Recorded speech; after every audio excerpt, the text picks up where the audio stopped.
Hello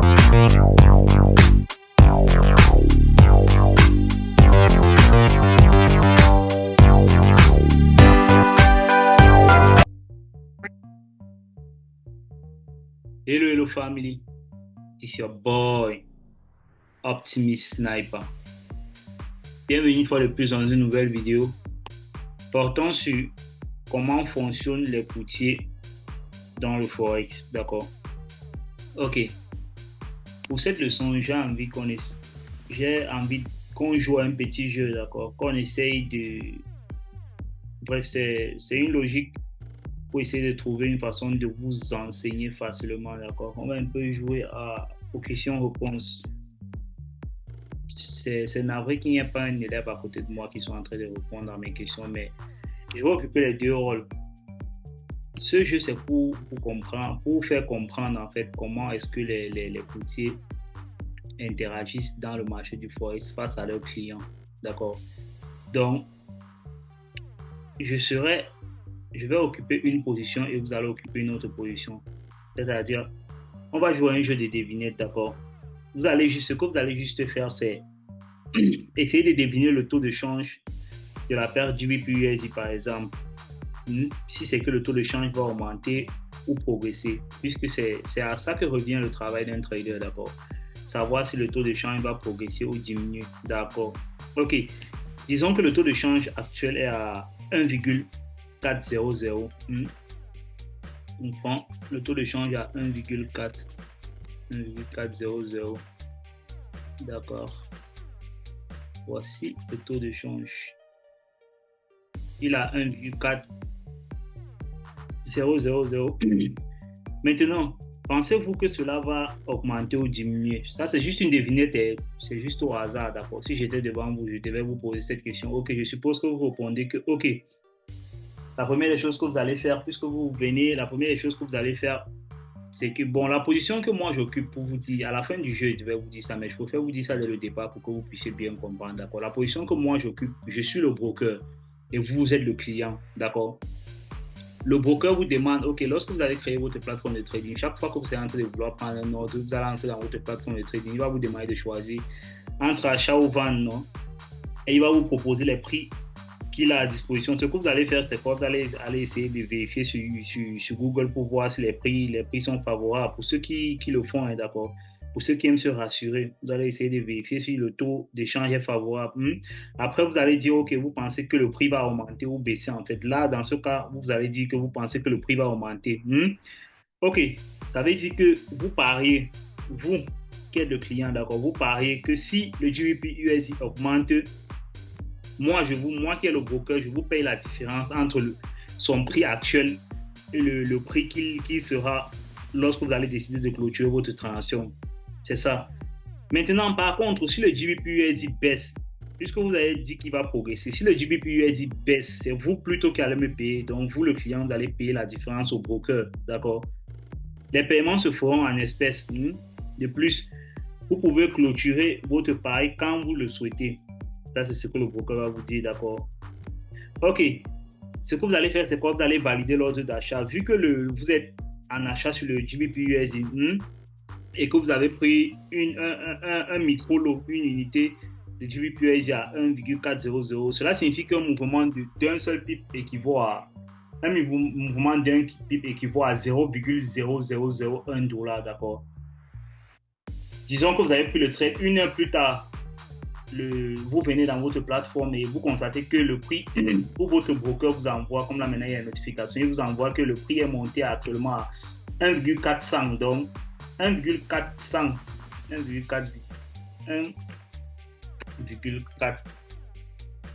c'est pas d'accord, 1,4100, c'est ça que je voulais dire. Ok, il a augmenté de 100 pips.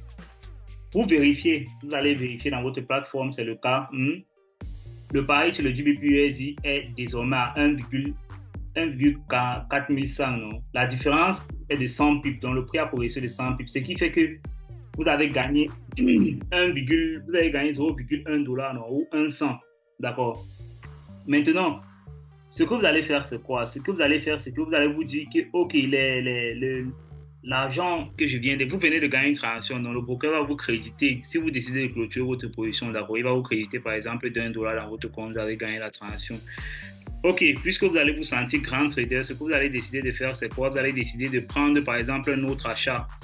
Ou si c'est une conversation, vous décidez que ok, la transaction est très petite, d'accord, moi je veux gagner beaucoup d'argent. Le broker lui vous dit ceci, ok, ok, je comprends que tu veux gagner beaucoup d'argent. Maintenant, ce que je vais faire, c'est quoi? Je vais te prêter une quantité d'argent, d'accord? Je vais te prêter une quantité d'argent, c'est ce qu'il te dit, d'accord? Je vais te prêter une quantité d'argent et si tu gagnes, si cet argent te permet à gagner, il n'y a pas de souci. Si ça ne te permet pas de gagner et que tu perds plutôt, il n'y a pas de souci. Ce sont les règles du jeu, d'accord? Ok. Ce qu'il va faire, c'est quoi? Il va te dire que ça, c'est ce qu'on appelle maintenant l'effet de levier. Lorsqu'il te dit qu'il va te prêter l'argent, ce n'est pas un prêt en réalité, c'est juste qu'il va te donner un levier d'abord. C'est là où le levier intervient. Il va te donner un effet de levier qui sera un multiplicateur de puissance pour toi. Hmm? Ok. Maintenant, il va te dire que ok, si on faisait comme si je t'avais prêté la totalité de la somme, de cette façon, pour chaque mouvement d'un pip sur SD, sur GBP USD, tu vas gagner 1 dollar. Cela signifie que si le GBP USD augmente à nouveau de 100 pips, au lieu de gagner 0,1 dollar, tu vas gagner 100 dollars. D'accord, c'est ce qu'il te dit en te proposant l'effet de levier, que tu peux prendre un compte avec un effet de levier de 1 sur 500 sur 1, par exemple, d'accord. Il va te faire cette prospection-là. Ok. Maintenant, il va te dire, en te disant ça, il va te dire ceci. Ok, puisque je te donne la capacité de pouvoir agir dans le marché comme quelqu'un qui a 10 000 euros, d'accord, que je t'ai prêté 10 000 dollars, par exemple, dans ton compte, je ne vais pas le faire juste comme ça parce que je ne te fais pas confiance. Donc, ce que tu vas faire, c'est que tu vas déposer une certaine somme d'argent qui me permet au moins de savoir que tu as la bonne foi et la volonté de vouloir participer au trade, d'accord? Donc, ce qu'il va faire, par exemple, toi, tu vas lui dire, OK, moi, j'ai 20 dollars que je vais disposer sur mon compte. En fonction de l'argent qu'il va te donner, qui te permettra de négocier sur le marché, il va te donner un montant minimal que tu dois déposer. Et ce montant minimal sera 20 dollars pour toi. Donc, il va utiliser les 20 dollars comme garantie pour couvrir le risque initial. Pour couvrir le risque initial, si le prix évolue à la baisse, d'accord, si ça ne va plus à la hausse, il va couvrir son risque. OK. Donc, vous considérez le dépôt là comme un dépôt de garantie pour garder le pari. Ça, j'ai déjà eu à vous énumérer ça plus tôt. Mais là, je suis en train de vous essayer d'essayer de vous expliquer comment les brokers fonctionnent. D'accord. OK. Si le GBP commence à baisser, plutôt que de payer, que vous sortez l'argent dans votre poste pour payer, le broker va décider soit de sauter votre position dans votre compte si à un certain niveau, votre garantie de 20 dollars est dépassée. D'accord. Si le trade va à plus de 20 dollars contre vous et que vous essayez et que le broker juge que vous n'allez pas avoir assez de sous pour pouvoir supporter cette transaction, il va vous sauter cette transaction. C'est là où vous allez avoir votre appel de marge. D'accord. Ok. De plus, si le prix chute de plus de 20 pips, vous n'avez plus d'argent pour couvrir les pertes au-delà de cette limite. Donc, il va clôturer automatiquement, comme on s'est dit. Tant que le prix ne descend pas en dessous des 20 pips, soit la valeur garantie de vos 20 dollars, le pari reste ouvert jusqu'à ce que vous décidez de clôturer. Ok. Tout a l'air de bien aller actuellement, puisque là maintenant vous avez la rage de vouloir gagner beaucoup d'argent.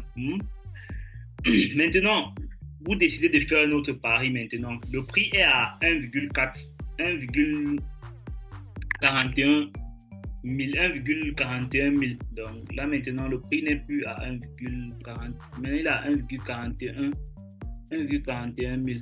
D'accord, vous décidez de faire un autre pari. Maintenant, le GBP continue à augmenter, d'accord. Alors, vous essayez de le caler en faisant semblant de ne pas participer au marché, en fait, d'accord. Vous essayez de ne pas participer au marché. Mais qu'est-ce qui se passe? Vous venez vers votre broker. Vous avez vu que le prix est en train de progresser il a 1,41 000 et vous décidez que, ok, vous voulez qu'il vous accorde l'opportunité de pouvoir payer à ces 1,41 000. Ce qui vous dit, c'est quoi? Non, moi, je n'ai pas de prix disponible actuellement à 1,41 000. Je peux vous donner un prix de 1,40 150, d'accord? 1,40 150. 1,40 150. Là maintenant, cette explication-ci, c'est pourquoi? C'est pour vous dire quoi? Parfois, certains brokers ont différents prix, d'accord, puisque ce sont des entités qui agissent comme des grossistes. D'accord, ce sont des entités qui agissent comme des grossistes. Ce qu'ils font, c'est quoi? Ils vont dans le flot du marché. D'accord, ils vont dans le flot du marché, ils récoltent certains prix et ils viennent vous donner ces prix-là en ajoutant une certaine majoration. D'accord, comme un grossiste fait, il va dans le marché de, comme un détaillant fait par exemple, il va dans le marché de gros, il achète les produits beaucoup, il revient détailler au plus petit détail en ajoutant une majoration. C'est également comme ça que le broker fait. Donc, ce qu'il va vous dire, c'est qu'il vous propose de payer à 1,4150, d'accord, à ce prix-là. Maintenant, vous dites, OK, il n'y a pas de souci, je valide ce prix-là.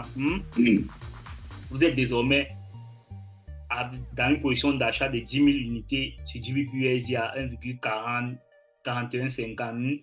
Un mouvement d'un pip ici maintenant équivaut à $1. Quelques heures plus tard, le prix se négocie désormais à 1,4350. Donc le GBP USD a augmenté de 200 pips. D'accord. Au début de la transaction, le GBP était à 1,4150. Je vous rappelle ça. Et à la fin du pari, le GBP à 1,4350. La différence est de $0,02 ou 200 pips, puisqu'il a fait 200 pips, d'accord. Mais comme la taille de la mise est de 10 000 unités, le paiement de votre broker est de $200, d'accord. C'est ce qu'il va vous payer, puisqu'il vous a dit que ça, un pip équivalait à $1. Non, il va vous payer $200. Donc, il va balancer $200 dans votre compte, vous allez faire $200 de profit. Ok.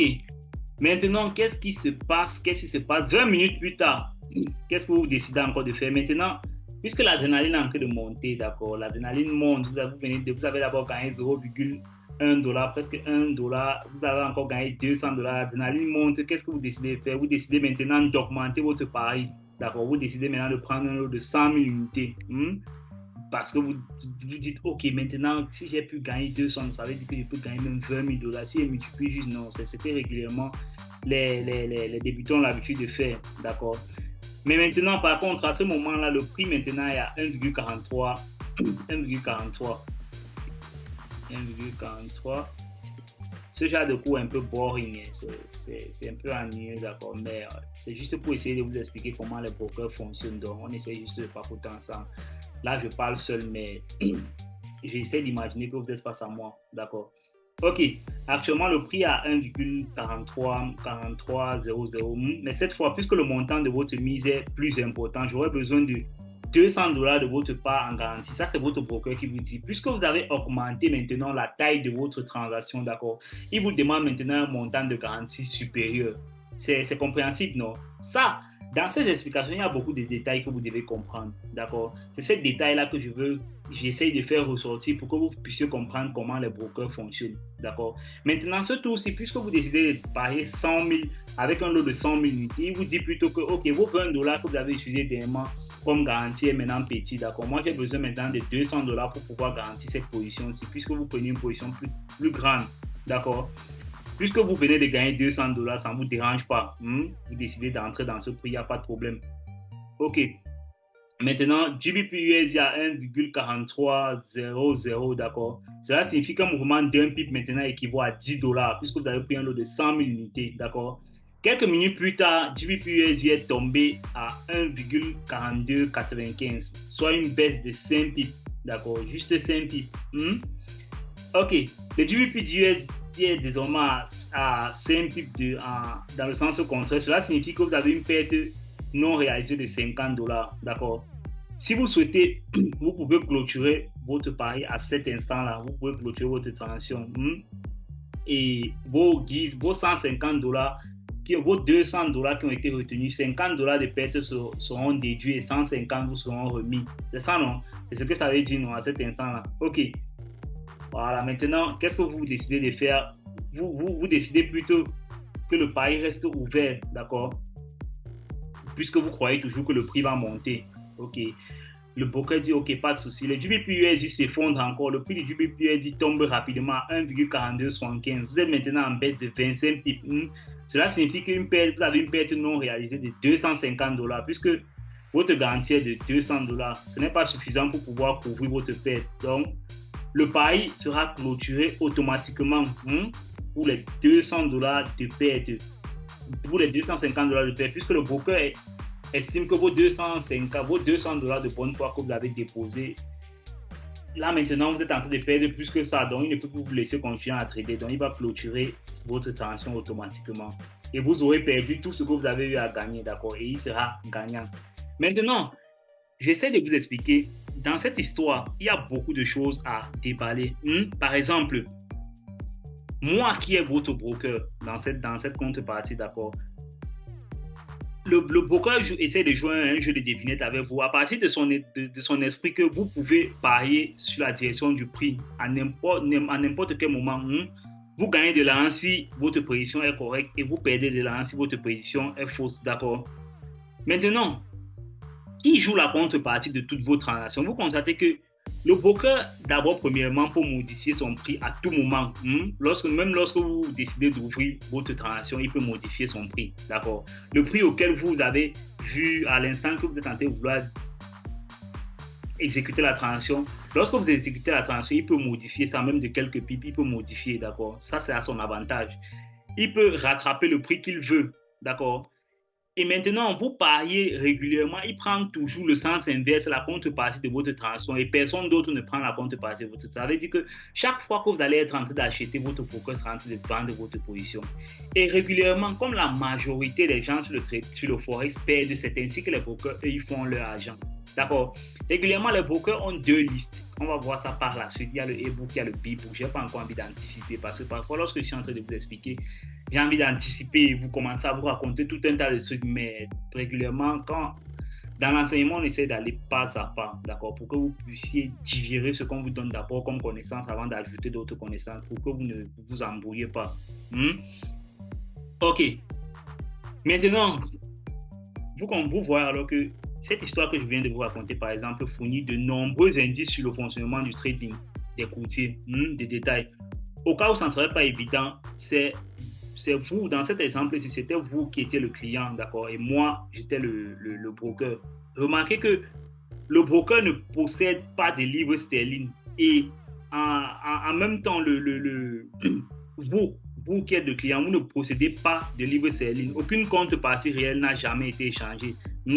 Il s'agit juste d'un accord. Il s'agit juste d'un accord de bonne foi, d'accord. C'est juste un accord. C'est juste une devinette, comme on venait de dire. Vous dites que, ok, le prix va monter ou ça va descendre, c'est tout. C'est juste cet accord-là qui vous maintient. Réellement, il n'y a pas de devise. On n'achète rien de manière physique. Ça veut dire qu'il n'y a pas de devise que vous avez réellement acheté ou il n'y a pas de devise qu'il a réellement vendu. Non, c'est pas ça. Vous pariez juste sur les fluctuations du prix du GBP/USD. C'est ça, non? Les fluctuations de son taux d'échange. Avec le trading au détail, vous ne devenez pas propriétaire de cette devise-là. En gros, vous faites un pari avec votre courtier Forex sur la hausse ou la baisse d'une paire de devises. C'est tout. Le paiement est la différence entre le prix au moment du pari, au moment où le pari est effectué, et au moment où le pari est clôturé. Si vous avez gagné votre pari, le broker vous paye la différence. Si vous avez perdu votre pari, vous payez la différence au broker. Le risque ici, c'est que votre courtier Forex fasse défaut ou n'ait pas l'argent nécessaire pour vous payer, vos bénéfices réalisés. Revenons à l'histoire que nous avons vu se produire le lendemain, par exemple. Vous retrouvez que après avoir terminé votre transaction, d'accord, vous allez peut-être dans votre broker, vous essayez de faire le retrait. Imaginez qu'il n'arrive pas à faire le retrait dans votre plateforme. Qu'est-ce que vous allez faire? Vous allez devenir fou, non? Vous allez devenir fou.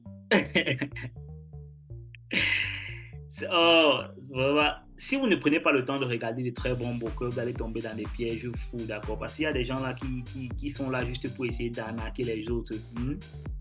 Maintenant, prenons un exemple où vous avez essayé de réaliser la transaction de buy et que vous avez plutôt eu des profits de 200 à 300 dollars et que votre broker vous dit qu'il n'a pas assez de sous pour pouvoir vous payer. Qu'est-ce que vous allez faire? Vous allez commencer à crier un peu de partout, d'accord? Vous allez commencer à, s'il était en face de vous, vous allez commencer à ouvrir les yeux très fort. Remettez-moi mon argent. Non. C'est pas comme ça que ça se passe, d'accord? C'est pourquoi vous devez prendre assez de temps. Même si votre courtier vous assure qu'il peut payer vos transactions, qu'il gagne bien, qu'il ait une entreprise bien structurée, non. C'est également important que ils puissent vous payer quand vous gagnez votre argent, d'accord? Qu'ils ne soient pas parmi ces brokers-là qui vont disparaître ou qui vont s'enfuir avec l'argent des gens, d'accord? Les courtiers forex légitimes préfèrent rester en activité plutôt que de faire faillite ou de disparaître avec vos fonds. Parce que eux, ils gagnent sur le long terme, ils gagnent, plus ils sont en activité, plus ils gagnent. Donc, ce sont rien que ces petits courtiers de rien du tout là qui vont venir rapidement arnaquer les gens pour partir, pour quitter le marché. Non. Dans le plan d'un courtier qui veut aller à long terme, il préfère rester en activité plutôt que de tomber en faillite ou de disparaître avec vos fonds. Contrairement à certains brokers qui sont là juste pour entraîner les gens à prendre de grands risques et vous faire perdre votre argent. Dans la leçon ultérieure qui va suivre, nous allons regarder nous allons essayer de vous expliquer comment ça se passe réellement lorsqu'un courtier exécute vos ordres. Vous allez apprendre comment les courtiers forex gèrent leurs risques pour ne pas tomber en faillite. Ce n'est pas le cas de cette leçon-ci. C'est pas aussi un élément à prendre en compte lors du choix de votre courtier. C'est pas trop important.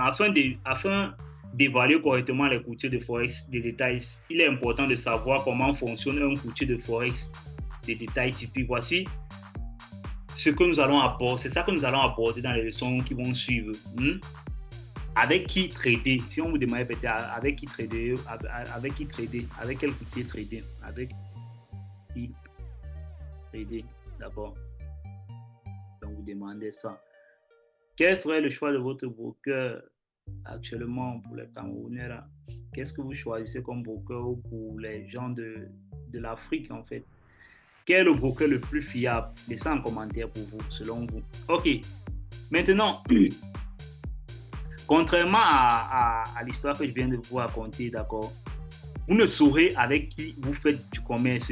Et même si c'était le cas, cela ne signifie pas que vous deviez leur faire aveuglément confiance. Parce que beaucoup de gens ont été arnaqués dans l'industrie. Donc, vous devez faire très, très attention. Votre courtier de forex est une personne morale sans visage qui vous oblige à lui envoyer votre argent afin que vous puissiez ouvrir les transactions avec lui, d'accord? Parce que vous allez déposer votre argent dans un compte. Êtes-vous sûr qu'il prétend être ce qu'il est en fait réellement? Est-ce une entreprise légitime qui fournit réellement les services de trading forex ou il s'agit d'un faux courtier? Comment savoir si c'est une entreprise qui n'est pas simplement là pour disparaître avec votre argent? Avec qui vous tradez réellement? Est-ce un courtier réputé? Vous devez tout regarder ça. Vous devez regarder où vous tradez réellement. Remarquez que la majorité des courtiers ont des plateformes très bien définies et la majorité des courtiers sont régulièrement basés dans certains pays précis. D'accord? Vous devez faire tout pour aller regarder tous les détails sur ce courtier-là. Voilà. Vous devez savoir comment les courtiers forex gèrent leurs risques, d'accord? Lors du dernier pari que vous avez effectué, par exemple, dans l'exemple précédent, parce que vous étiez la seule personne à prendre le côté opposé, d'accord? J'ai dit même parce que le broker était la seule personne à prendre le côté opposé de la transaction. En ce moment-là, vous ne savez pas d'abord premièrement avec qui vous êtes en train de trader. Ça, même chez le courtier le plus loyal, non, vous n'allez jamais savoir face à qui vous êtes en train de trader parce que soit vous êtes en train de trader contre votre broker, soit vous êtes en train de trader contre une personne X que vous ne connaissez pas, ou soit vous êtes directement dans le flow du marché. Donc, il faut tout faire pour connaître tous ces détails-là. Quels sont les prix que votre courtier forex propose? Est-ce que ces prix sont-ils justes? Vous devez essayer de comparer en fonction d'autres traders, en fonction des autres brokers, si ces prix sont réellement des prix justes, d'accord? Quelle est la qualité d'exécution des ordres de votre courtier de forex? Vous devez regarder si tous vos ordres sont bien exécutés, si tous vos ordres sont exécutés à de bons prix. Est-ce qu'il n'y a pas trop de glissement? Est-ce que le slippage est bon, d'accord? Est-ce que la différence entre les prix attendus d'une transaction et le prix auquel la transaction est réellement exécutée ne sont pas trop grandes? Un dérapage peut se produire certainement pour de nombreuses raisons lorsque vous êtes en train d'exécuter un trade. Et ça peut aussi jouer contre vous. Dans le cas d'un glissement négatif, c'est à ce moment-là que vous allez comprendre que le bip peut arriver, d'accord? C'est régulièrement à l'origine d'une news, par exemple, lorsque vous avez été exécuté pendant une news ou lorsque beaucoup de brokers veulent simplement vous manipuler. Donc, faut savoir comment déterminer la qualité de l'exécution des ordres chez un broker. Est-ce que les ordres seront-ils exécutés au prix demandé? Donc, on va essayer d'aborder encore ce sujet avec plus de détails dans les leçons suivantes, donc ne vous inquiétez pas par rapport à ça. Maintenant, dans ce cours, j'essaie juste de vous détailler comment est-ce que les routiers Forex fonctionnent. D'accord? J'espère avoir été clair dans certains petits détails et on va continuer dans la suite. Pour ceux qui ont des questions, vous pouvez laisser en commentaire. It was your boy, Optimist Sniper.